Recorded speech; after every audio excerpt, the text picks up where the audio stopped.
Krishti unë gjallë vërtet. Me këtë urim të shenjtë për një ditë të shenjtë, siç është ringjallja e Krishtit për besimtarët ortodoks, Kisha Ortodokse Apostull Pavli dhe Shën Asti në Durrës ka pritur urime për festën e madhe të Pashkës. Pasi në mesnatë është pritur lindja e Krishtit, e diela ka kaluar me urime për shëndet, mirësi, fat dhe lumturi për të dashur, familjar dhe miq.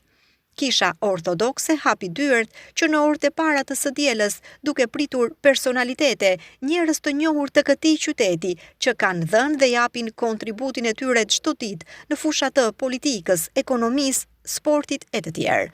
Dhe mes ftesave të drejtuesve të partive politike, përfaqësuesve të institucioneve, nuk ishte si të mungonte ftesa për ish drejtues bashkie ndër vite, qytetar nderi me certifikata dhe vepra. Emrat më të njohur të qytetit ndër vite, të cilët fal punës dhe përkushtimit të tyre jashtojnë vlerat qytetit. I shprehën urimet më të përzemërta atë Qerasin Çakallit dhe klerikëve të tjerë. Në këtë ditë të ringjalljes, në këtë festë të ringritjes dhe shpresës, këto momente urimi janë vlerësuar si momente reflektimi për të vazhduar rrugën e nisur në zhvillimin e qytetit, duke dhënë shembullin e mirë se gjithçka niset nga familja, aty ku zhvillohet dashuria, pasioni, puna, humanizmi dhe solidariteti.